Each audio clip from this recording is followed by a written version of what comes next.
What is author marketing mastery through optimization, you ask? I'm going to tell you.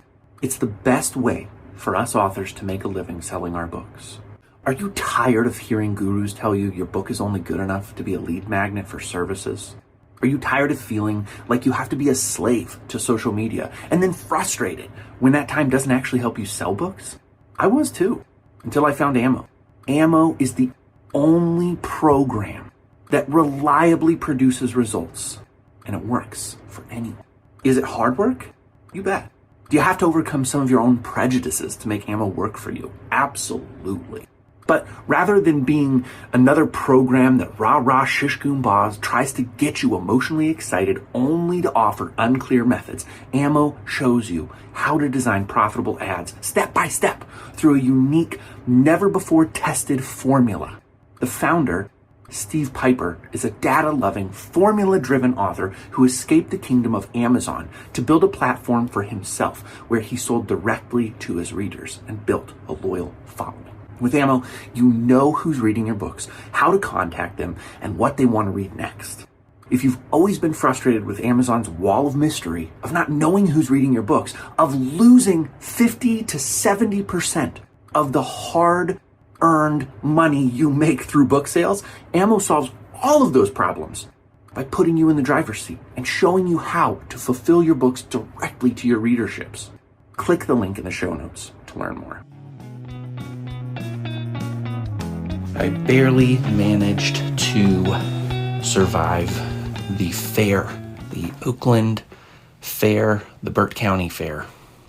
But I did survive. I'm still here, and I'm bringing you an episode with a second-time guest, Haldane B. Doyle, also known as Dr. Shane Simonson.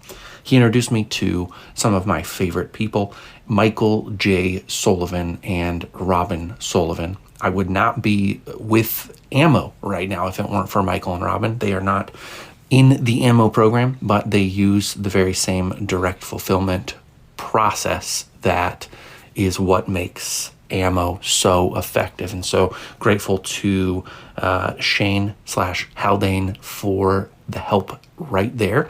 And I'm excited because what Shane has done is he has broken down his entire process of publishing his debut novellas. It is a biological science fiction series. The first book is a riot of a read. I highly recommend it. I think you'll get hooked in and want to read the remaining 3. It is a conclusive, rather long story when put together, and it can be read very comfortably as a single volume. It can also be read very comfortably as 4 novellas. They have distinct endings each, and it's a lot of fun. He didn't have the kind of success that he hoped for, but he also has a very strong perspective about building momentum slowly through a lot of inexpensive actions. If you're the kind of person who hates to spend money on marketing at a high level, I completely understand where you're at, and Ammo might not be the right program for you because it is costly to join. Shane's way may be the right choice for you. So even though this is the Ammo edition of the podcast today, we're talking about another way that might serve you. Hope you enjoy my conversation here, and if this intro seems a little lower energy than usual, that is what happens when you follow children around at a fair for 4 days in the sweltering summer heat of Nebraska. All right, let's get on to my conversation now with Haldane B. Doyle. This is TRBM Ammo Edition.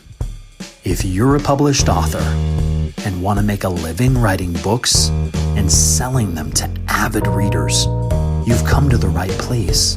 There's simply no program that's more successful at driving readers towards the books you've written. So the only thing you have to worry about is writing a great book. And the system within Ammo takes care of the rest. Thanks for listening to this conversation. You're here because you published a series of novellas that are all interconnected, very much like Margaret Atwood's Oryx and Crake. The subject matter is a bit like Oryx and Crake, but way forward in the future. The structure, I would say, is a little bit more like Hyperion, maybe, in that it's like a series of stories that all link together. Yeah. Okay. And it's biological sci-fi, which I read Oryx and Craig long before I met you. I mean, years and years before I met you. While I was a traveling salesman running around the inland northwest of the United States, so Washington and Oregon on the dry side of those states. And I just remember, so I was listening to audiobooks while I was driving and thinking, these are really, really special books because they're not sci-fi in the way that you think of sci-fi, but they're certainly not just adventure books. They take place in a very recognizable, almost post-apocalyptic kind of world. And so I really enjoyed that experience. And so when I ran into your book, I've still only read the first novella in the series. Shame on me. But I enjoyed it. And I immediately recognized that kind of setup of like biological sci-fi. It made sense. I never knew that there was a specific subgenre. So I want to start out by having you explain a little bit about that. And I think that probably goes a little bit into your farming policies, practices, and things like that. So please take a little bit of time to talk a little bit about how you got to this genre through the work that you're doing right now. Absolutely. So I'm possibly in the doomer camp, if you understand that community, people who think that our current version of industrial civilization has an expiry date. And I don't think that's a fringe perspective anymore on the world. I think a lot of people are worried about the way our civilization is going and how long it's going to last. And that kind of, the common thing is, it'll divide people into two camps. There's those that think, oh no, technology is just going to keep getting better and better. We're going to have Star Trek. We're going to be whizzing around the galaxy. It's all going to be wonderful. And there's another camp that says, oh, it's all going to turn into Mad Max and it's going to be like a nightmare. And those seem to be the only two visions that are on the table for our future. Yeah. And I think that's a stunning poverty of imagination that those are the only two options, either more and more technology or no technology. So I looked around and it's like, what's the only truly renewable resource that we have? And that's biology. Like the great civilizations, like the whole, the kingdoms of Babylon were built on the domestication of a couple of key crops that completely changed the way that humans related to their landscape. And humans changed in that process as well too. We underwent selective evolution. So I'm really interested in the possibilities of what the future could actually present to people. So I created my books around that idea to explore a hard science fiction future where you strip away all of the mechanical technology that we're so dependent upon today and rebuild society just based on biology. Yeah. So yeah, there's a little bit of magic that's also tied to a scientific theory, but that's a kind of peripheral framing story. The day-to-day life in this world is all based on biological technology. Yeah. Okay, this will sound juvenile, but there are definitely people who are listening right now who hear any word that sounds kind of like science and like, it's not for me. Give me a very rudimentary definition of biology for people who are listening and maybe are like, I still don't maybe get it. Well, see, this is the interesting thing. Even biologists argue about where the edge of life is, both in terms of like, a tree is something that everyone would agree is alive, but when a tree dies, what's the point when it's no longer alive? But they're kind of peripheral philosophical issues. But in this society, humanity has become more like an ant nest in a way, which I think isn't the most unique thing in the world. But mostly in that the individual members are expendable, I think, is one way of looking at it. And humanity has already started this transition. So through the power of culture and religion, individuals self-sacrifice for the greater whole, for their people. Like that's a very common thing. That's even before civilization, humans would have done that to some extent. But in the world that I'm imagining in the future, humanity has changed themselves in a way that both biologically and culturally, individuals no longer have any fear of death.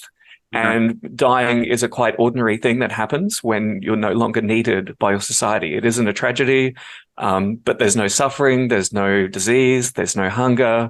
Everyone has a pre-assigned role. And when that role is completed or you fail to perform in that role, you're no longer needed. So it's a completely different way of looking at death. And I almost wonder if in today's industrial culture, it teaches us to be afraid of death in a way that's beyond what would otherwise happen. I think we're, I don't know, you look at history and people's perspective on death and dying was very different not that long ago. Either because they believed that religion was promising them some reward at the end of it, or just that they lived in nature and they saw things living and dying all the time. Whereas in a modern insulated world, it's all kind of hidden away from us and it's mysterious, and we tend to fear what we don't understand, what we don't experience. Yeah. I'm not exactly sure where any of this piece of the conversation is going to go, because it's certainly not necessarily for authors, but this morning, my wife and I, so our house was built 200 years ago, and it's not a very effective house for a modern family. But so we've got a giant master bedroom with no attached bathroom or anything, but it's got like a little sunny nook that has a curtain rod across it. I can close that and work privately. But for the most part, like my bed is right behind me where she's sleeping in the morning. When I get up, she likes more sleep in the morning. I prefer more sleep in the evening. And so, we go to bed at the same time, but she'll sit up doing whatever for like a couple of hours while I'm peacefully sleeping. And then I wake up in the morning a couple of hours before her. Anyways, the whole reason I'm saying this is because this morning when I woke her up, I was talking about the idea of heaven in the future. And so I think anybody who listens to this podcast knows that I grew up a Christian. I'm now not exactly agnostic, but kind of closer to agnostic than in any kind of religion. And I was saying it's really funny to think back on the biblical text that say, like, do good deeds right now because you get treasures in heaven. And yet inside of the Bible, there's also the claim that everything you're going to get is like perfect. So you die, and if you believe in Jesus, then you're going to go to a perfect eternity. And I'm like, what's the point of treasure if I get perfect? I want the reward right now. I don't want to delay them. I need them now because life is tough. Life is hard. And so as I'm listening to you talk about biology and life and death and grappling with the subject of death, I will admit that I'm somewhat afraid of it. I'm at the time in my life where I'm starting to think about dying. One of my best friends happens to be a cat. He's been with me for 15 years. He has breast cancer. I've been giving him turkey tail mushrooms every single day for almost a year now. As soon as I found out that he had that, I discovered that was one of the best ways to combat it. I've really been just like loving on him, trying to give him all of the support I can. He's probably going to lose the battle.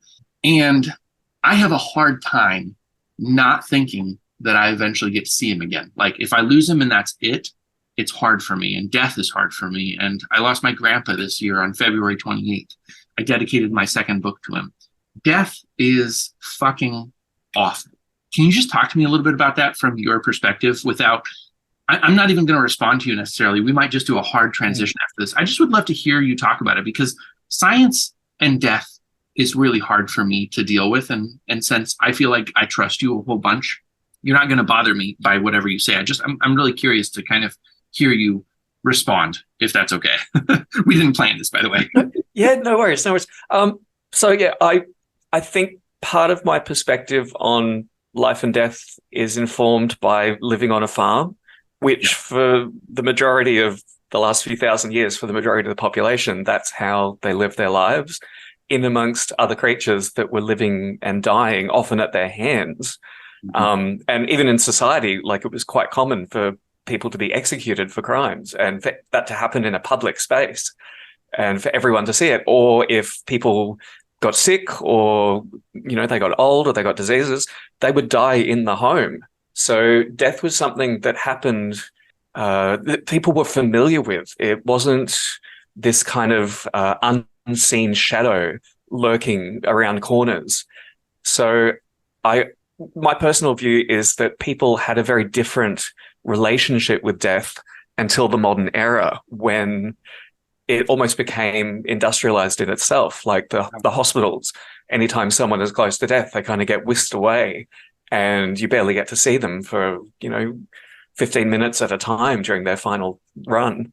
And the death industry, the funeral industry kind of went into overdrive as well.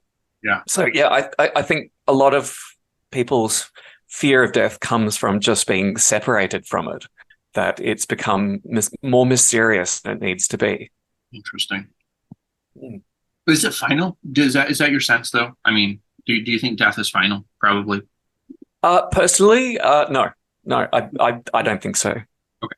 I'm actually, people often maybe this is just a human thing. We're often really obsessed about what happens after you die. Yeah. I'm really curious about what happened before I was born into this life. I think that's an equally interesting question. Sure.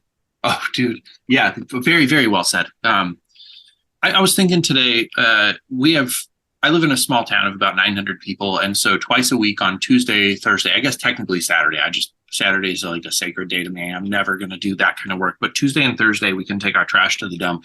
And I was walking my trash can out, and I broke a rib, or cracked is more appropriately the term. I cracked a rib this last weekend at the lake, having too much fun. And I can feel it, but it actually mimics what doctors say a heart attack will feel like coming on. And so as I'm carrying my trash can out to the van, I felt that kind of radiating heat and pain in my left side, right up by my arm, my shoulder area. And I was like, what if I were to have a heart attack right now and just die? What would it feel like for me in that moment to just be dead? Would I know that I was dying? Would I fall down and it was all over and it's just black, fade to black, gone, I'm gone, and there's no pressure because I'm gone, no more thinking faculties?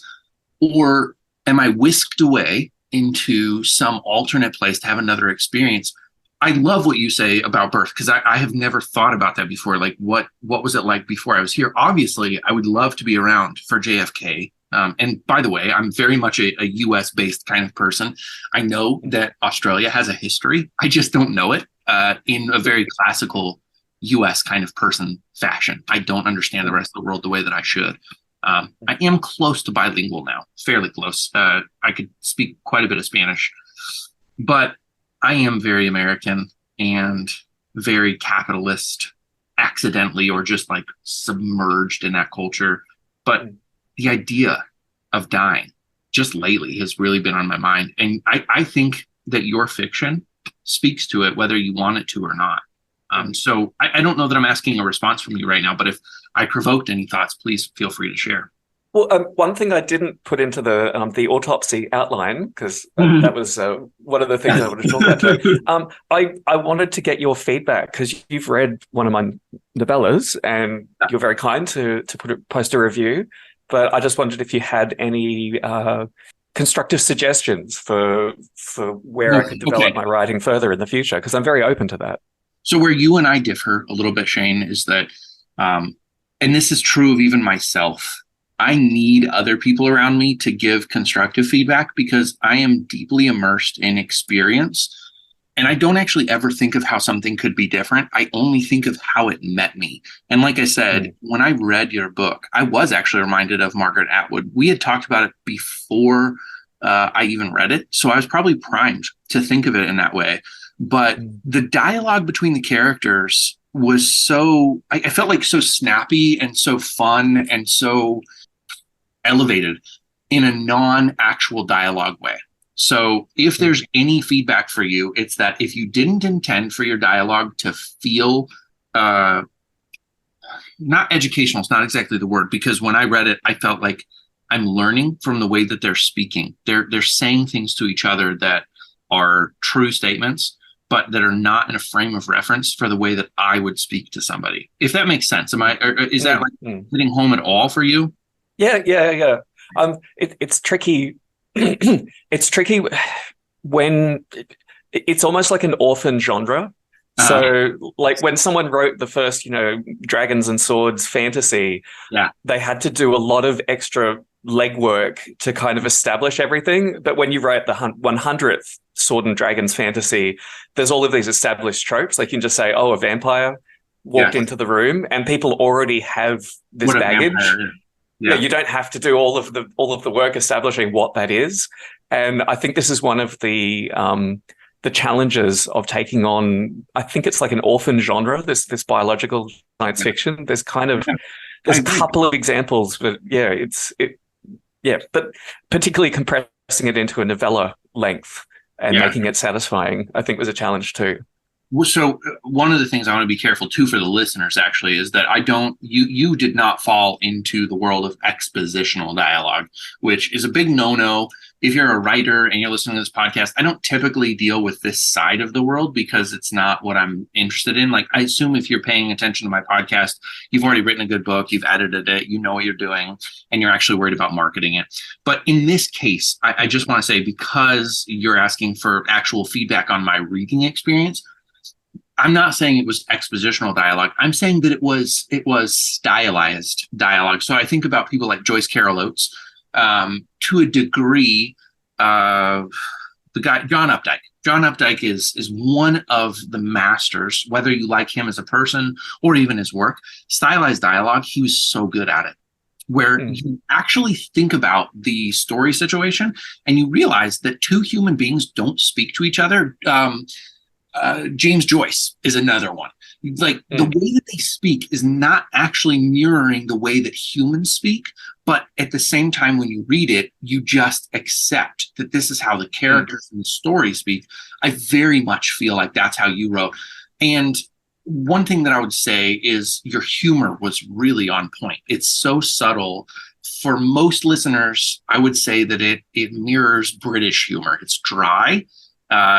You don't even realize you just got punched in the face with a joke until a couple of lines later, and then you're like, okay. So those are the things I think I like about your book. And I apologize that I'm not going to be a little bit more surgical in my feedback, because I value what you do. You're a tremendous human being. In fact, actually, as much as anything, I really enjoy your Substack, by the way. If anybody is listening, doesn't know what Substack is, definitely subscribe to Shane's Substack. Your agriculture one, I wish I had the name right in front of me, is so... It's Zero Input Agriculture at Substack. Zero Input Agriculture at Substack is just so phenomenal. I read it and what you're doing out there, and it does, it almost takes me back to the what I picture as the 1800s in the United States. It's like what you're doing is so logical, and yet it requires you not to have an irrigation. You don't have a center pivot irrigation system out there. You're figuring out what grows in my climate without me giving a shit. And I love that. Hopefully I'm probably taking a similar approach to my writing career in a way. Yeah. I'm throwing a lot of different things out there and taking my time and waiting to see what takes off organically. Yeah. That's a perfect, it's almost like you're leading the podcast right now, because it is a perfect transition to talk about your autopsy, which I love that the document you sent me was called an autopsy, in that I think it suggests that you feel like your novellas are dead, and you're looking at the death of the novellas and saying, what worked, what didn't work, what can I do better next time, what will I never do again? And so what I'd like to invite you to do for the best structure of the conversation is talk me through front to back the autopsy. And as you get to points where I have questions about how you structured things, I'll go ahead and stop you. I'll interrupt, and we'll have a quick conversation. Does that sound like a plan? That sounds perfect. Yes. Yep. That works really well. So I'll try and make it snappy. So when I went into this project, I had a few aims. I'm like, what do I actually want to achieve here? Because I've never written long form fiction before. I've done long form scientific writing, but that's different. But it made the scale of it not so scary. So I'm like, okay, I think I can handle this. So I wanted to learn all the stages of writing, to come up with a concept, do the outlines, the drafting and the editing. I wanted to learn all of the stages of production, doing my own covers, writing blurbs, formatting, getting a website for an author page, and doing the self-publishing. And for the third point, I wanted to learn the basics of self-promotion. So making an email list, appearing on podcasts like this one, doing some social media, but I didn't want to do any paid advertising. The advice I'm seeing is that you get higher return on investment when you have a decent back catalog. So I'm leaving that as something to consider doing in the future, and taking my time to get a few books out that I'm really proud of first. But the most important aim of all was to do all of these things, get to the end of the process, and still want to write another book. Yeah. So there's no point doing everything perfectly if you burn out your motivation. And I tend to be very either obsessed with something or completely over it. And once I start to turn, and my psychology starts to turn against being interested in something, I'm in the danger zone then. And I'm basically like, nope, just stop pushing, or you're never going to want to do it ever again. So as far as that goes, I apologize. I don't remember the name of the beans, but there's a specific kind of beans that you've been growing recently. Remind me. The sword beans. Yeah, it's like, I thought they were like sod beans or something like that, right? Yeah. Okay, so those beans, I think, are kind of an analogy or a metaphor for what you're talking about, in terms of you didn't want to keep growing sweet or snap peas, right? You didn't want to keep growing those. You want to grow these things that were just naturally really difficult and had a lot of predators, and it kind of burned you out. So you're like, what can I put in the ground that is going to feel rewarding enough as it's growing, that I want to cultivate it to a degree, and I want to take the seeds and I want to make it better the next time around. So each season after itself. Is that an accurate kind of comparison? Yes. To your writing? Yeah. I had very modest expectations for this first round of writing, and the main aim was to get through the whole process and want to do it again and be in a position to do it better the second time round. Yes. Yeah. And so you kind of have almost like taken the harvest from Her Unbound Helix, and if I mispronounced that, I apologize. But the novellas, and you want to take those and sort of harvest the seeds from them and replant and figure out, what can I do that I don't necessarily have to put in any more work, just put in the right kind of work, and they will yield a better crop next season. Yeah. Yes, because I do eventually want to have a modest passive income from my writing, but like, I'm 46 now. If I get to 60 and I'm making, I don't know, $10,000 a year from my back catalog of books sustainably, that's where I'm aiming for. So I've got a lot of time to build towards it. So one of the things I go ahead. Oh, sorry. I was just going to say, I kind of figure that these really weird niche titles, they're less likely to blow up in the short term, but they're more likely to have enduring value because there's nothing else like it. Absolutely. Yes, you're absolutely right. I mean, in your position, you really, the burden is being discovered, because you are doing something that's very unique. I talk to people a lot who are coming into writing a very popular genre. Like, everybody's trying to do the Lord of the Rings again. And occasionally you see something that gets close enough. Like, I really do believe that George R.R. Martin redid the Lord of the Rings for modern readers. And that's why there's so much sex and violence and death and destruction. It's still the same story. You know, when you look at it, it's exactly the same. It's kind of Lord of the Rings crossed with Days of Our Lives. Yes. Okay. Fair enough. Nevertheless. Oh boy. Yeah. So I think that when you're doing something like you're doing, it is a matter of being discovered, because roughly nobody's doing it. And so you're looking for Rocky Horror Picture Show kind of momentum versus George R.R. Martin. I'd maybe point out too that Lord of the Rings, when it was first written, I mean, it got a little bit of critical response because he was friends with the critics. Yeah. I mean, we still kind of do that today. But it was such a weird story of its time. Like, was it a fairy tale for children? But it was like how many thousand pages long? Yeah. Like nobody knew quite what to do with it. And it wasn't until the 70s that the anti-war and the anti-nuclear movement picked it up and popularized it that it really took off. That was like 20 years later. Yeah. While we're talking about it, I actually, for anybody who hasn't read it, if you are in a closet somehow, somewhere, like hiding from like normal society, The Hobbit's actually a better book, by the way.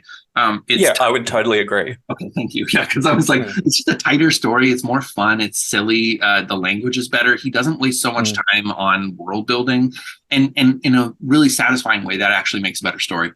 So I guess, okay, there's so many directions I want to go. When we have a good conversation, there's a lot of meat on the bone. I don't want to necessarily just charge forward. But in this case, go ahead and get back to your autopsy, and let's talk a little bit about what you did with your books, and pick up where you left off. Okay. We'll just quickly go over the writing process because I know some people find that interesting. So I had this idea buzzing around in my head for years before I sat down and wrote it, and writing it just felt like the only way of getting it out of my head. And I actually wrote the 80,000 words and then 50,000 words of the story and had to throw it away because I tried to do it as a novel with just one point of view, like the 4 novellas was just compacted together. And the main character was too passive, too unlikable. They didn't know what was going on until like the last third of the story, and it just didn't work. And I was getting very close to giving up on the whole idea when I caught COVID, I'm pretty sure, because it was in the middle of all of that chaos. And the fever dream that I had from COVID actually helped me to reimagine the story as 4 novellas. So it's a weird structure. It's still the story of one person's life, but it's told from 4 minor characters' perspectives as that person passes through their life. So I don't think I've ever seen that particular structure before. You know, what I will say is that there's a couple of books that I think of that kind of do a somewhat similar thing. Michael Chabon did something similar, but I'm struggling to remember the novel. Regardless, though, it's a really fun way to. Okay, so I guess what I'm thinking about that particular thing is that if you were going to write a political thriller, that would be the most amazing way, and nobody's ever done it there before. So you're doing it in a cool genre. But if you ever want to write a political thriller, do the same thing, and then force yourself to put one of the perspectives from a person in the image of Donald Trump, and that would make for a fascinating read. Anyways, carry on. Anyway, so I forced myself to do nothing but drafting. So I drafted the 4 novellas back to back with like a week in between. And it takes me about a month to draft 40,000 words. And I really like to just only focus on that to get like psychic immersion while I'm kind of in that headspace.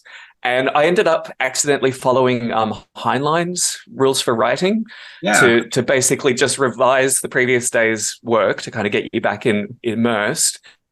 And if it's not good enough, to throw it away and then rewrite that section, but to avoid having to do major structural edits. But basically, you want it to be at least 70% right before you sit down to do light editing. As a result of that, when I went to edit book 2, it was nowhere near good enough. So I completely rewrote that from scratch, and it was better to spend the time doing that. And even book 4, even though it was kind of right, but just the emotional intensity wasn't right, the interiority. So I scrapped the draft of that and rewrote 40,000 words. And it's funny, like a lot of people, when they're starting writing, think, oh, that's a tragedy. Like you wrote all of those words and had to throw it away. And I'm like, if you want to write, you have to expect to do a lot of writing. And sometimes you're better off starting from scratch than, trying to do it one sentence at a time. Yeah. That's just my approach. I know more extensive rewriting works for other people, but if I don't have that kind of immersion, it's really hard to inject it after the fact. I think it's worth stopping for a second because you're one of just a few readers that I have. Ironically, I'm not actually big on having many hands in the pie. So Heather, who I mentioned earlier, is one of my readers right now. Before her, I had a friend from grad school named JP, who was a reader for me. He and I have drifted apart. Sadly, I still love the guy. If he ever listens to this podcast again, I harbor no hard feelings, and hopefully we can work together again in the future. But so Heather replaced JP, but other than that, it's my wife, it's Heather, and right now it's you. And you read my work. I had my agent, Annie. She read my work, and then you kind of replaced her, I guess, in a sense. I don't want a ton of people reading my work, but something that you said early on really impacted me, and I wrestled with it in ways that you'll never know. When you said you felt like the 9 Lives of Margaret DeLonghi was overworked, it took me months to feel like, what the hell? Because I worked on that book so hard for so long to get a traditional publishing deal. I go back and I look at it, and I do love the book. I really do. I'm happy with it. I'm not going to make any substantial changes to it, but 8-Ball Magic of Susie Q is a better book. My wife agrees. Everybody who's read it agrees that it's a better book. So you got to get through book 1 to get to book 2, and everything in book 1 is important for book 2. But it's almost as if like too much work on a book hurts it. And I think intuitively you understand that. But at the same time, you're the kind of guy who wants to read a book that's not perfect. So I think this is a decent time to stop and talk about that a little bit. Your books are, would you say that your novellas are as perfect as you could get them? Or did you intentionally leave space because that's the reader that you are? Can you talk about that a little, if I'm making sense? Yeah. So on this issue, the analogy I use is plastic surgery. Okay. So if you get the right surgeon and you do just a little bit of work, you can transform someone from like ordinary to beautiful. If it's the wrong surgeon, they can stuff it up on the first try. And like it's, you might never recover from that. But even the best surgeon, if they keep tweaking things, eventually the look starts falling apart. Yeah. And we've all seen celebrities who get addicted to plastic surgery, and it just is a horror show. And I think the same applies to writing. So you have to be very careful about the people you take advice from. It's interesting. When I first started this project, I sent my work out to like dozens and dozens of other people, just preliminary chapters, just getting as much feedback as I possibly could. And through that process, I've picked out like just a handful of reliable and quality readers who give me information that actually helps me do a better job to make the small changes that need to be done. And yeah, I stand, even though it caused you a lot of turmoil, I stand by my observation that the first book for you was overworked, too many fingers in the pie. Yeah. It's still a great book. I still thoroughly enjoyed it, but it's really wonderful seeing you develop more confidence in your own judgment. And I think all writers have to go through that. There's a conversation that narrows down as you become more confident in what you're doing. With my books, I was lucky the first book is kind of YA because the character is a bit young and naive. So I can kind of chalk it up to a stylistic choice that maybe it's a little bit more childish in the way it presents things. The second book is probably the most confronting and dark one in the series. And from people who've read all the way through, they say book 3 and 4 are the best in the series. And I'm happy with that because it shows that I'm improving. And the return on investment of going back to tweak book 1 and 2, I don't think it's high enough to justify it. I'm better off moving on to the next project. I love that point. I don't think that you were any part of this conversation because I think I had it mostly on Instagram, but I asked about the 9 Lives of Margaret DeLonghi, specifically Lyle Eats a Ton, and that was always a really intentional thing on my part. But readers, at least 5, have mentioned either in a public review or privately it was distracting for them and they didn't understand. And I was meant to be humorous and sort of a nod to the magic of the book. But there's this point, I think, where if you get enough comments, is it ever worth going back and saying, hey, this is a great book, and if I took this feedback into account, I can maybe make it better for more people? So it sounds to me like, based on your comment, that you're closing the door. Is there ever a time when you think about maybe a second edition of some sort or anything? It's tricky with the series because it all flows forwards. So when you move one part early on, I don't know, maybe just stylistic stuff. Getting back to that idea of Lyle eating being distracting. I thought about this more afterwards, and I think it was a case of ambiguity. So, you know, the phrase hang a lantern on it to like make it obvious that it's deliberate. I actually feel like you probably needed to do just one thing that made it obvious that it was deliberate, that Lyle's eating was inexplicable. It was kind of just on the borderline. Heather screaming out loud, thank you, thank you, thank you. She literally used the exact same phrase, hang a lantern on it. Literally. Used the same phrase, hang a lantern on it. And so I did actually, if you go back and read the book now, I did do an edit to the book where there's one comment from Luke where she says, I don't even understand where he's getting all that food from. And literally, like, hanging that lantern on it tells everybody, like, okay, we know. But brilliant. Thank you for saying that. That's I could even cut this out of the podcast and still just be personally. The other suggestion I would maybe do would be to ramp it up gradually in the first couple of chapters, that it starts as something that's just ordinary and it reaches the point that you hang a lantern on it. So that there's a dynamic in the salience of it to the reader. Well, fun.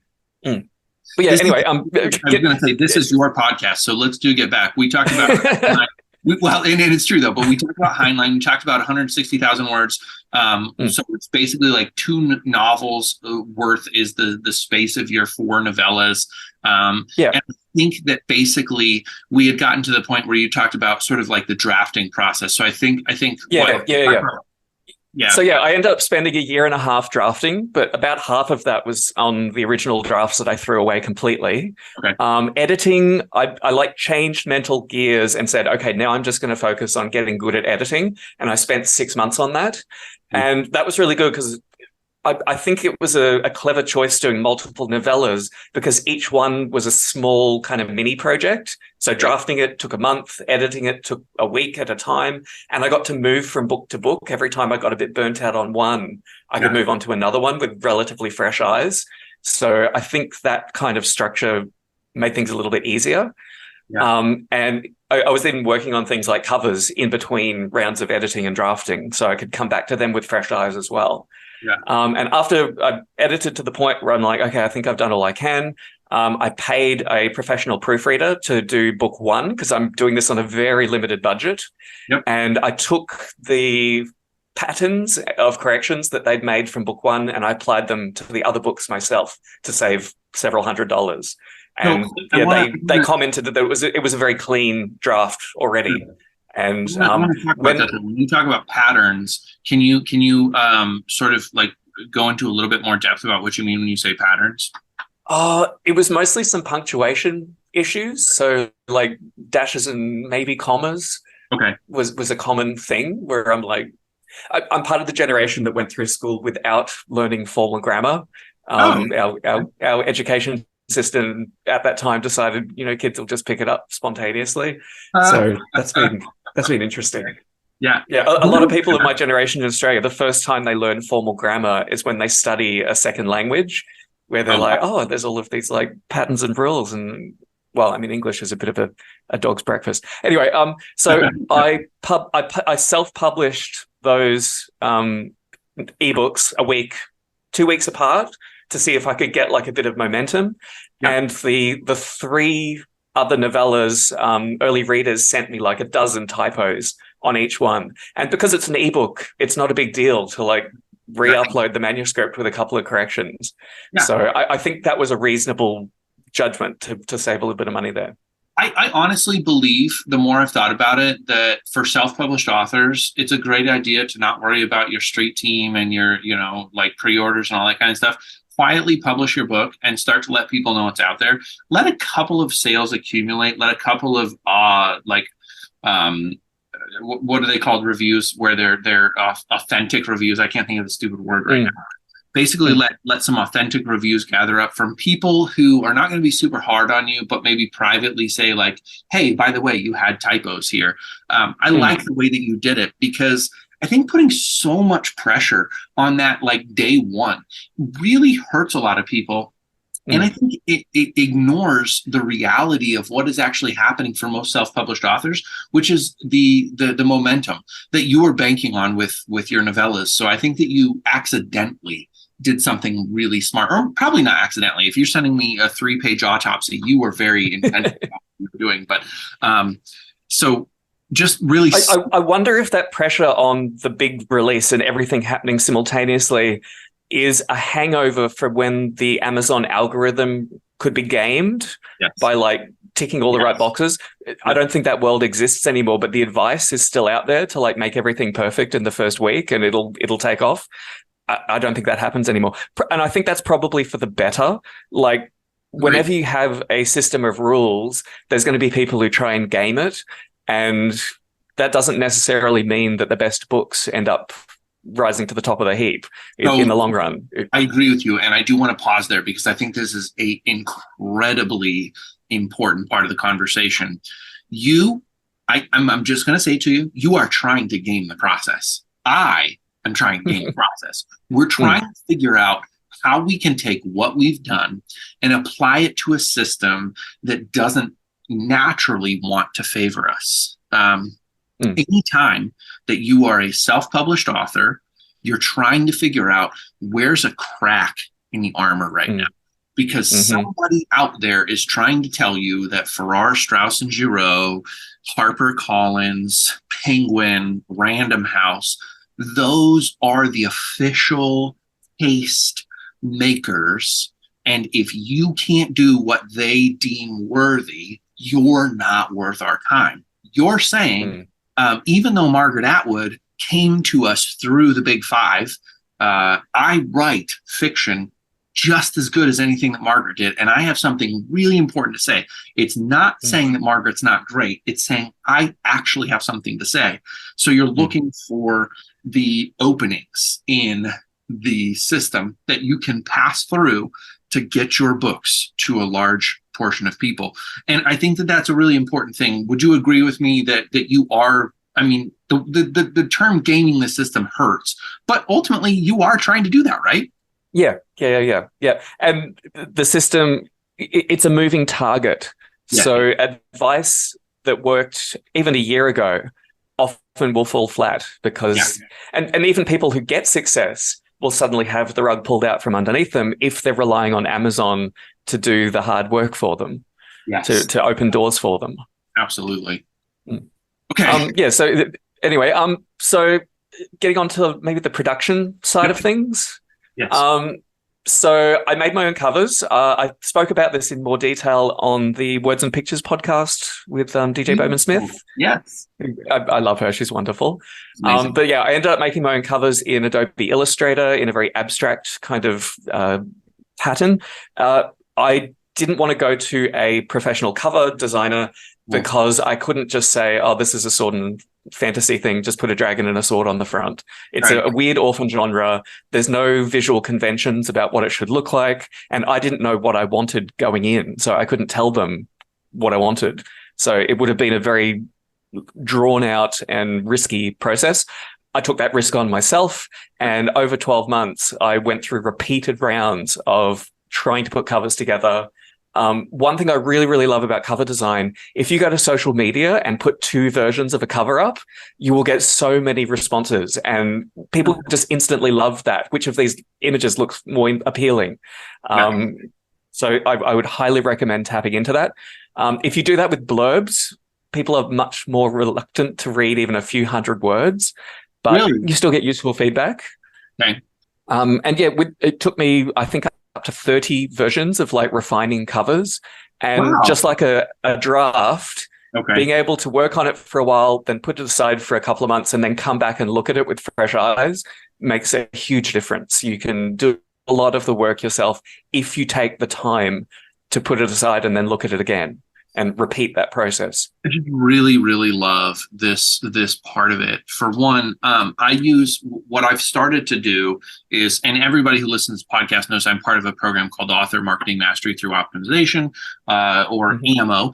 And Steve talks a lot about A/B testing. He talks a lot about testing your audience, figuring out what people like.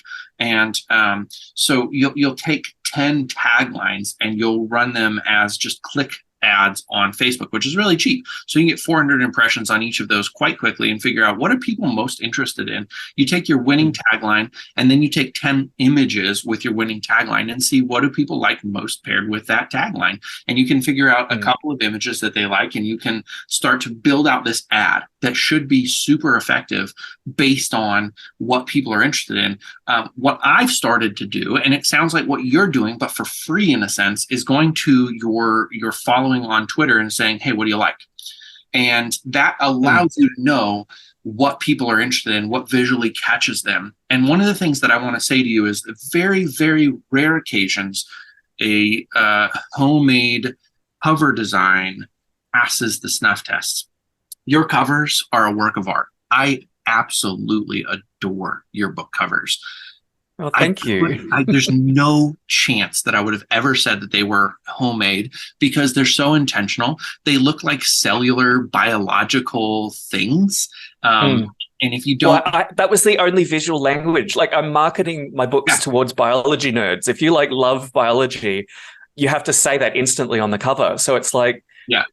I thought about most people have high school level biology would be the biggest demographic. So I thought about high school textbook, biology textbook, visual language. How can I turn that into an intriguing, stunning cover? Like you almost see organelles and all that kind of stuff in the covers themselves. But when you look closer, they also are kind of signaling you to the elements of the book themselves. And so I just think you really hit on something great with those covers. One thing I was going to ask you, because this will be applicable to my listeners, is there any difference between using Adobe and Canva, for example? Because I can get a 1-year subscription to Canva for under $200 US. Is Adobe significantly better, or is it just what you had and were familiar with? So I had used Adobe Illustrator when I was a research scientist for making diagrams and figures for papers. Yeah, so I already had a bit of a head start on it. That was one of the reasons I chose to go down that route. The other one was when you open up Amazon and look at all the covers, there's so much Photoshop, and even good Photoshop still looks like Photoshop. I think we're going to have a similar issue with AI generated imagery in the future as well. There's going to be a sameness to it. And I was also thinking about what translates well into a small thumbnail. And the skills that I had in Adobe Illustrator were good for making high precision, abstract, very, very bold, two-dimensional kind of images, rather than all of that rendering and blending and all of those kind of effects. So yeah, I basically just started from the skills that I had. And with Adobe Illustrator, it does a lot of really fine detail. You can get down to individual pixels and manipulate them to end up with a really polished finish. Yeah, I'm not sure Canva is quite as good at doing that really fine level detail. There's no chance. When you talk about it at that level, Canva just can't do it. What I do love about Canva, for anybody who's thinking about what tools they want and what tools they have access to, is if you spend the under $200 for Canva, you can do really simple things like background remover. You can really control your layers, so you can figure out what's layered on top and what's underneath it. So you can kind of overlap things and underlap. I don't know if that's even a word. And so there's a lot of things with Canva. What I use. My wife, who has a degree in graphic design, designed all of my covers using Canva. So it does work. But the other thing that we have used, and we're going to be using for books 4 through 9, is OpenAI and oh, good grief. Help me out here. What's it called? Discord. Midjourney. Midjourney. Yeah. So we're using Midjourney. And I don't know, have you used that at all? What are your thoughts, feelings? Because we do have to talk about AI here. You're I haven't played with it much. I know that the Adobe suite is integrating AI image generation in it. Wow. And it's called, what's the name of the tool? Don't know. I can't remember off the top of my head because I haven't played with it yet. But the advantage of that is that all of the training material for it is paid for. So it's it's probably one way that you can avoid potential issues in the future with, lawsuits underway for the some of the AI image generation systems that their training sets might be of uncertain provenance. I'm interested, and we're not going to talk about it here, but I am interested a little bit to see how the lawsuits go, because I think there's a part of me when I see Sarah Silverman suing over it that I just kind of think, hey, you're a human being. Just go for it. Because I think that large language models have issues like you talked about just a moment ago. It's almost recognizable when you're working with Midjourney. The kind of images it generates, you have to be extremely smart to escape the pitfalls of Midjourney. Some people do. I hope that I do, because I use it and I love it. But it creates a certain kind of image. And I think that Sarah Silverman maybe is not forward thinking enough to understand that she is one of the smartest, most brilliant comedians, and she can always outrun a large language model because all it does is look at the past. It's already a year behind. We don't need to necessarily dialogue about that, but it is interesting. And I know from speaking with you that you've used some of these things to help you out. You animated your designs. You've done some just really cool. Oh, I did that by hand. No, I know you did. In Adobe Illustrator, yeah. But the AI narration I used. Yes. Okay. So I guess I wasn't trying to like suggest that you use that to animate, but I was just saying like you, in my conversations with you offline, where we're not on a podcast, I have already gathered you're not actually afraid of large language models. You're seeing them as a version of biological science fiction. You can't get away. Yeah, I think we'll talk about it at the end of the episode, because I've got a project that I want to do with GPT, which someone out there might be able to contribute to. But anyway, so I formatted in Atticus. It's the cheaper option. The table of contents is ugly, but otherwise it saved me a lot of time and stress. I think in the future, I'm probably going to figure out how to format in Word, because it gives you more control, even though it breaks occasionally. Yes. And then I self-published in Amazon, and I rolled the series out 2 weeks apart, which I think my current understanding is that the first 2 weeks that a debut comes out, Amazon gives it a little bit of extra promotion. So I was just playing with the system to see if I could chain that interest. Yeah. It didn't work out. You'll see in the end when I get to the sales. I'm actually, by the way, and we can cut this out. I found your outline. So since we're not using video, I'm actually like walking along the outline with you right now. But I'm curious about the AI piece before we move too much further on. Oh, yeah. Do just real quickly, and then we'll get to how you're using it. But respond, like, what is your feeling about AI? Is it a danger to the Screen Actors Guild, the writers? What am I missing? Because my sense is anybody who's mad at it is just scared about like.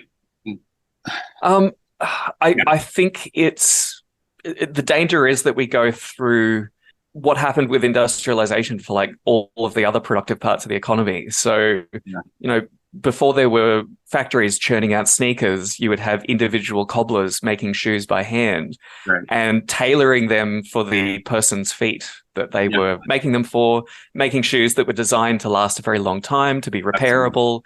Like, it had all of these advantages, but the cost of one pair of shoes was so high that there were, children running around barefoot for the first 10 years of their lives because no one could afford shoes for them. And then you flip to the sneaker model, where they're designed to fall apart after 6 weeks. They're 6 months. They're not particularly good for your shoes. They're not good for the environment. But they're just so cheap that they flood the market and make it almost impossible to be a cobbler in the modern age. And I can see the risk that the same thing is going to happen with creative industries. And to be fair, the majority of people who write novels and paint paintings are doing it at a net economic loss. Like it's a form of consumption, and the production itself is a form of entertainment for the average author or painter or photographer. Like we've already reached that stage. So if large language models come along and they drive the people out of the market who are writing relatively low quality fiction and that weren't making money from it anyway, I think that might actually be a net positive if they go off and do other things with their lives.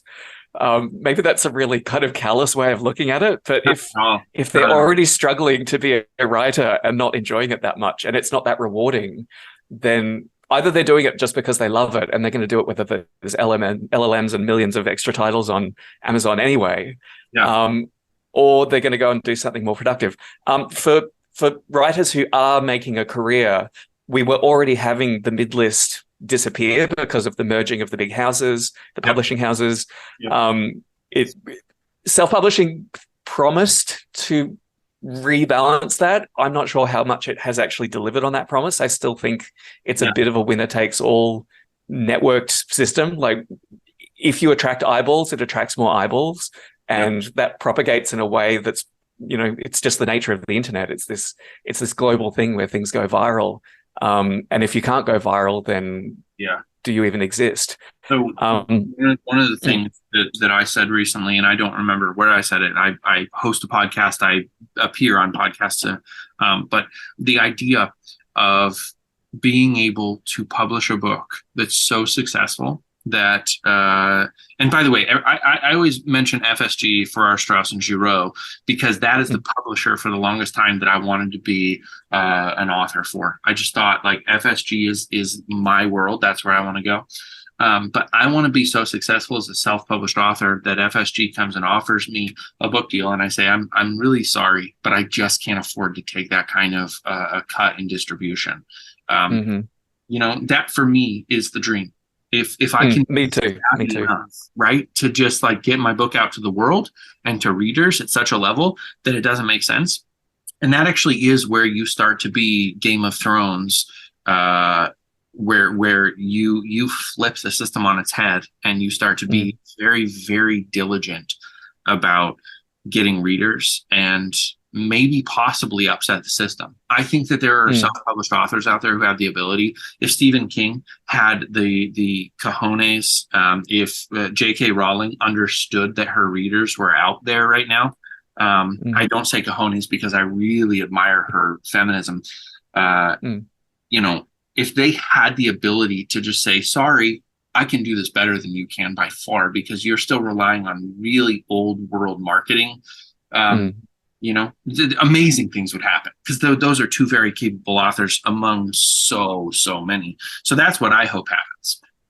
I do kind of like that we're living in a kind of Wild West time in history. Yeah. That there's all of these opportunities just like falling out of the sky, but you have to be prepared to take a chance on different things and be in the right place at the right time. Like a lot of it's timing. I will point out too that with the potential rise of LLMs, I think writers who rely on voice alone, which is kind of like a lot of literary fiction, like it's not necessarily the plot or the ideas, it's just the feeling that the writing gives you.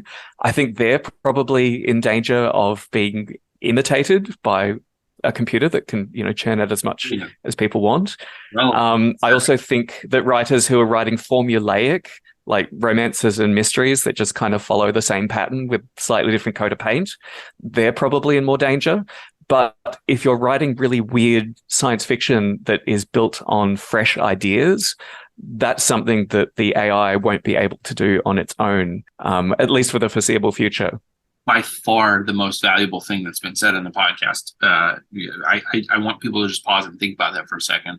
If you're innovative and you're trying to do something that no one's done before, AI's got nothing on you. If you're doing something that somebody else has done before, look out because it's coming for you. But I mean, that's the most fun part of the writing process. Finding full stops that you missed is traditionally part of the writing process. That's pretty much been automated now. And nobody's crying because they were really good at finding missing full stops and their job's gone.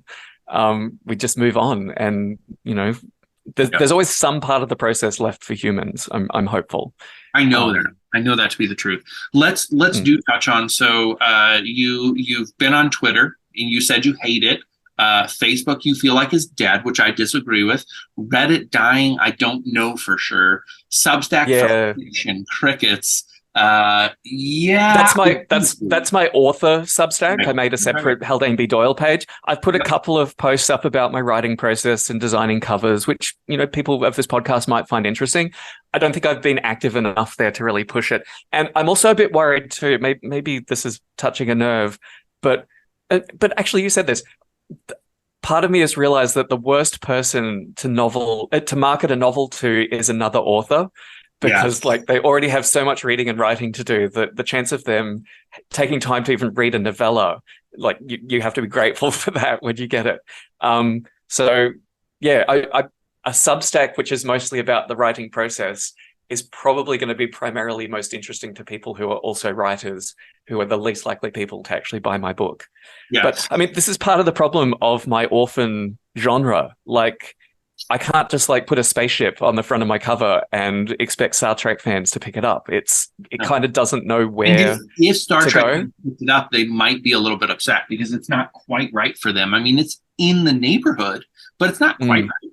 I don't. Okay, well, actually, let's talk about that. I want to put a pin in that because you use the shortcut to say Star Trek fans, and I thought if I'm specifically thinking about marketing, Star Trek's not actually where I would go, but and then I didn't think about my words. So apologies there, because I think that Star Trek fans will love your books. I'm saying if that's how you market it, you're not going to find a ton of success because it's not Star Trek. They won't recognize it as something that they will enjoy when they give it a try. That's exactly right. Yep. I made an email list. It's at 42 people, so not that impressive. I thought about doing email list swaps, but I'm in such a weird orphan subgenre at this stage that I don't quite know what other authors I could connect to. I've walled myself off here. So that's kind of a... Do you have BookFunnel? I think I use it for my my ARCs. Yeah. But I haven't tapped into the email list swaps yet. So maybe I should just bite the bullet there and do that. Author swaps are really nice. I just concluded one with Jade. I'm not looking at it, but Jade Madden. There it is. So I just concluded an author swap with Jade Madden on my side. And my email list gave her 24 new readers. She's doing a free book. I'm doing a free book. Hers hasn't gone yet, so I don't know what it's going to give me. But each time that I do an author swap on BookFunnel, I gain somewhere in the neighborhood of 10 to 50 new readers. I asked Jade as I was kind of concluding her piece of it, because I went first, hey, do you actually get book buyers out of this? And she said to me, it takes a while, basically is what she said. She said, every new subscriber is probably 3 or 4 months away from considering buying from me. And I thought that was kind of an important takeaway, is that if you do the BookFunnel author swaps, just understand your first few times, you're going to get a lot of people unsubscribing from your list. They grabbed your free book and now they're going to get your emails and decide, is it actually worth reading this? And then you're going to give them an offer to buy a book, and you're going to lose a lot of people right there because they're going to be wait, they're trying to sell me something. The people who have high value. Yeah. That's one advantage I have with the structure of the novella series. It's very easy to give that first novella away. Basically anyone who blinks at me, I'm throwing it at them because it's basically a loss. It's a reader magnet. It's a lost leader. And I would love for you to try that and to have you on a third time to talk about how that piece of it went, because I think that your journey is one of the most exciting things that I've been a part of. We want to keep going through this autopsy, but one thing for anybody who's listening this far into the podcast, Shane is the one who introduced me to Michael and why is my brain not working right now? Robin, the Sullivans. Michael and Robin, the Sullivans, and they are the OGs for direct fulfillment. So basically, selling the books from their own house if it's paperback, or using something like BookFunnel to fulfill an ebook or an audiobook. They keep so much of their money per each copy that they sell, that they don't have to sell a ton. But what ends up happening as you build a larger list is that you do actually sell 100,000 books, and you keep 90% of the 100,000 books you sell, and suddenly you can do some really cool things. You're the one who introduced me to direct sales, and so it was directly from there that I got into ammo, and my podcast is now TRBM Ammo every Wednesday. So you're responsible for that. I will bring up a point with that. They use Patreon, I think. So Kickstarter. They use Kickstarter a lot. Yep. And I remember in their interviews, they said they only recommend doing Kickstarters when you have a decent back catalog and enough of a following. And you charged straight into doing it and fell on your face. And I remember when you reported that, I'm like, maybe it was just, again, timing. Like, it's not just the tool, it's when you choose to use it. Yep. So yeah, maybe I have the opposite problem, that I'm delaying doing things to like put it off into the future, so I don't have to think about it today. So yeah, maybe we can balance each other out in our friendship. Yes, we should. I agree. So I'm a hard charging guy. The guy who makes the music for my podcast right now, Christopher Talon, told me the other day, actually it's months ago now, but he's like, "You're gonna burn out, buddy." And I'm like, no, there's no chance of me burning out. I'm not working hard enough yet. But I agree with you that I failed so miserably on Kickstarter, because you have to actually have a network to sell to start out with. There were things I learned about Kickstarter I would have never understood when I went into it, which is, if you don't actually hit your goal within the first 48 hours, just kiss your campaign goodbye. I didn't know that. And I worked so hard to try to make a successful thing. But what I'm grateful for is that at that point, I was dedicated to this podcast and to the nonfiction book I had written, when the reality is that I got into this because of my novels. Fiction for me is what matters. Fiction for you, I think, is really dear. So I think this is a good spot, at least, to do a plug for, like, why write fiction when this real world that you're living in right now is like going to hell in a handbasket? So again, like, when a catastrophe hits a society, they often look around for tools, for ways of looking at the world that are already like there. A really good example of this is Lord of the Rings, that when the anti-nuclear protests took off in the 70s, they looked around for a cultural message that kind of embodied what they were feeling about the state of the world around them and the crises they were facing. And the Lord of the Rings became a kind of anthem, a kind of emblem about that fight against totalitarian disaster and tyranny. And my hope is that my fiction will kind of, float around in the margins, being weird and no one knowing quite what to do with it, until it's something that people need as a different way of looking far enough into the future, a realistic, totally plausible, non-magical future. Like, we don't need any warp drives or unobtainium or vibranium to make this vision work.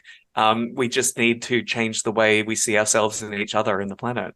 So I'm hopeful that that's the role that my fiction will, particularly Our Vitreous Womb, will serve in the future, that it will provide a third option to Star Trek and Mad Max. Yeah. There is something amazing about Star Trek. Well, you've mentioned it, that there's a future where we don't spend money and where food can just be ordered out of like a holographic, request system. It's suburbia in space, seriously. Yeah, absolutely. And I'm happy about that. If we could achieve that, where anybody could do those kind of things, I think you solve a lot of problems. I like the ambition of the idea as much as anything else. Plus, Patrick Stewart is just a vision. I'm deeply in love with him as a person. I suspect that he's every bit as wonderful in real life as he is for the roles that he picks.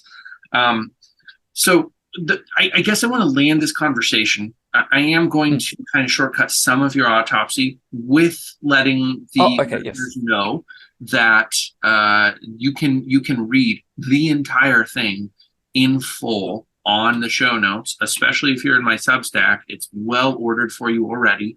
come and read it, because there's stuff that we had to skip over for the sake of time. But I want you to talk a little bit about money, because it's the one thing in this podcast that it's really tough to get people to discuss. Yes. You already sent me your dollars and cents. Now, I guess we could do a conversion rate versus like Australian money and American money, but just talk. Oh, just assume that they're Australian play dollars compared to American dollars. So yeah, I'll quickly run through the costs, and I've ordered this from the cheapest to the most expensive. My budget was $2,000 for the whole project, which I think is pretty cheap. Well, if there's no paid advertising, then that's probably realistic for a self-publishing job on this scale. I used BookFunnel for my ARC distribution for $29. I could have done without that because it was fairly small scale, but I think there's other functionality in that website that I have to tap into, like email swaps and direct fulfillment. I got into a book Barbarian promotion, which sends out emails of self-published books to, I think it's like 30,000 sci-fi fantasy fans. That cost me $63. It was a net negative. I got a spike of like 20 extra sales, but it had to be reduced to 99 cents. So I made practically nothing off it. Wasn't that expensive. It was kind of an interesting experiment. I paid for copyright in the US, which is optional, for $124. It might be useful in the long run. I could have maybe skipped that if I really wanted to. I got my author website made by a friend, but I had to pay $138 for hosting fees. I was really lucky to have them do that for free. I could have used a drag and drop alternative, but it probably would have cost a bit more. I paid for a bundle of 10 ISBNs, which was essential if you don't want to be tied to Amazon forever. And I've used 6 of those because there were the 4 ebook novellas. I bundled the 4 ebooks into one bigger ebook novel, and I also put a paperback version out, so each of those had separate ISBNs. And I used 11 Labs to do AI narration, and I actually created an AI audiobook of the whole first novella, and I put it on YouTube for free for a while just to see if I could get any interest in it. A 1 hour commitment per chunk was a bit much. I think it's like 3 hours all up, but it was a really valuable tool to learn to use. And I think I'm going to be using that again in the future. Until I hit 11 Labs, I didn't think AI narration would be good enough for public consumption, but I think it's crossed that threshold now. So I actually quite like it. I paid $216 for proofreading of one of the novellas. That was definitely worthwhile.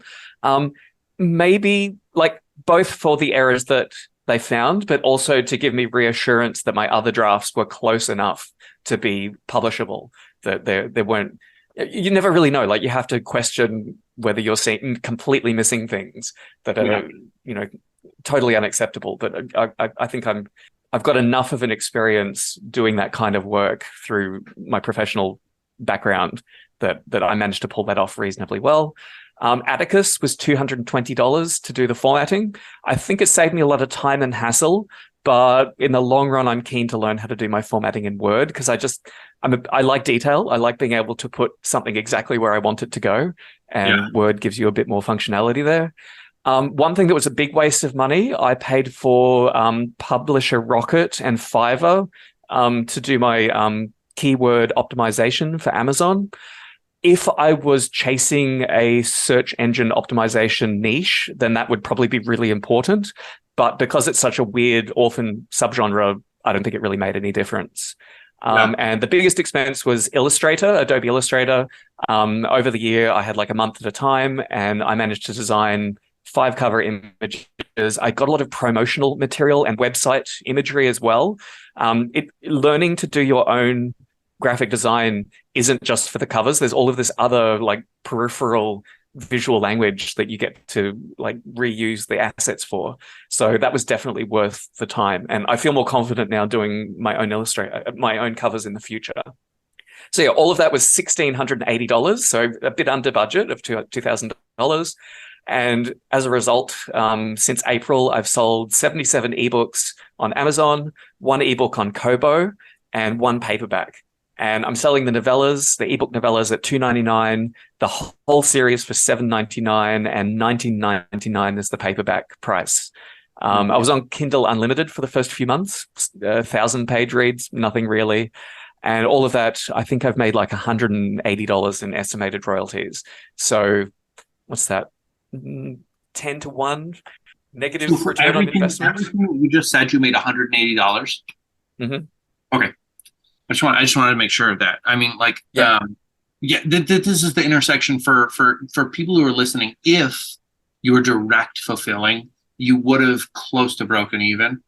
Just because, like, for $3, you would make $297 is what you would make. So it'd be more viable, but you also would have slight costs in things like Shopify or BookFunnel if you didn't include those things in. That what I want to say to you first and foremost is thank you for sharing the numbers. Shame on Amazon for keeping that much of the money to themselves. And wow, your books are worth way more than that. So the story of these novellas and the full box set is not over yet. Because they're really good books. I look forward to reading the rest. Like I said, shame on me for not reading the rest of them.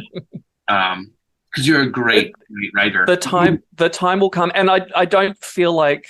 See, here's the thing. I'm calling this an autopsy, probably a bit tongue in cheek. Yes, of course. This isn't the end of the project. I suspect the return on investment with all of this is somewhere off in the future, and that writing more books at this stage is probably the most valuable thing I can do to build up a critical mass that starts bringing eyeballs towards me. I think so too.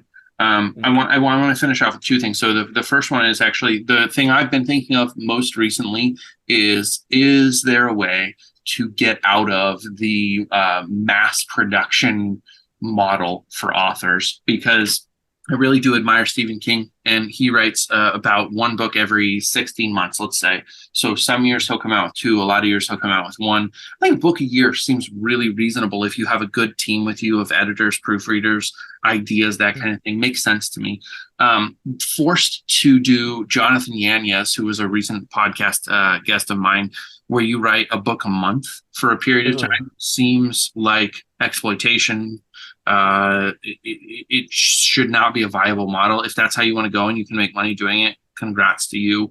But ultimately, I want for you, Shane, and I want for me to be able to put out somewhere in the neighborhood of a book every 16 months. Let's cap it at 100,000 words every 16 months and say that if we do that, then we deserve, I think, to make a fair wage to be able to support a family, just like anybody who's working for a company. And I'm deeply impressed by the work that you're doing, because you have people relying on you. I'm very blessed that I retired very early. I have a partner who goes out and works because they get bored when they stay at home, and that pays the bills. So I'm not under that kind of immediate pressure to hit it the big time.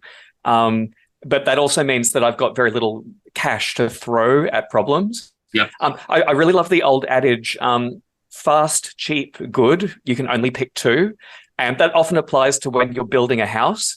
So like you can do it really cheap and it can be good, but it's going to take a lot of your time. And you can make it good and do it really quickly, but you're going to have to throw a lot of money at the problem. Like that's the usual trade-off. And I'm definitely in the slow, cheap, good approach to building a writing career. We need to talk about hay bale houses at some point, because that's my dream one day, with my own hands, to build a hay bale house. I'm so enamored by it. But this has been a phenomenal conversation. Thank you for giving me more than the slotted time, and I look forward to sharing this with the listeners. Just quickly before we wrap off, can I talk about this GPT experiment that I'm hoping to run in the future? Because I would love to get the right person involved in this. So I have no expertise in training large language models, but I've been looking at these things thinking, okay, so the big threat is there's going to be a flood of AI generated novels appearing on Amazon. But it got me thinking, could it also be used to filter that content and give personalized recommendations based on your own reading tastes? So at the moment, we have to rely on like star ratings and reviews, and it's a really clunky mechanism. It's gamed a lot of the time, like you don't know whether they're authentic reviews. And you basically have to read the book yourself to figure out if it's going to suit your particular tastes. Genre doesn't really work either. Like, if you look at all of the sci-fi, some of them, if you're a sci-fi fan, some of those stories you'll hate, some of them you'll love. And, it's this really needle in a haystack process. And we have this huge industry of like paid advertising to try and game that. And it's like, maybe LLMs can break that whole model. What if you had your own personal GPT style device that was filtering millions of titles and picking out the ones that suit your personal tastes? So basically what I'm hoping to do, I've read the last few years worth of Hugo finalist short stories, and I've rated them based on what I thought of them. And it was a really fun experience. So what I'm planning on doing is feeding those short stories to a GPT along with my ratings and seeing if I can train it to predict what my rating will be for the next story. I love it. I think that's such a brilliant idea. I hope that somebody listening can really dive into that, because it's like using the large language module for its best possible purpose, right? Well, I mean, like, look at my book. Like you're saying, you think it's wonderful, but it's just not cracking through the ecosystem to get attention. If you had a large language model scraping everything that was on Amazon, because they've all got like free excerpts, like you got the first chapter, and you can usually tell after one chapter if you like the style and the content. So yeah, it could be the ultimate, like, AI fighting AI. It could solve all of the problems that it's creating. Yeah, absolutely. It's brilliant. So yeah, if there's anyone out there who that sounds like a really interesting project and they have experience in training LLMs, reach out to me on Twitter. If you just want to know more about my writing or my farming, you can find me on Twitter as well as Haldane B Doyle, or sign up to my email list on my author website, haldanebdoyle.com. Yeah, just let's make it happen. Fantastic. It's such a fun time. Thank you so much for this conversation. I've been looking. Thank you for having me back.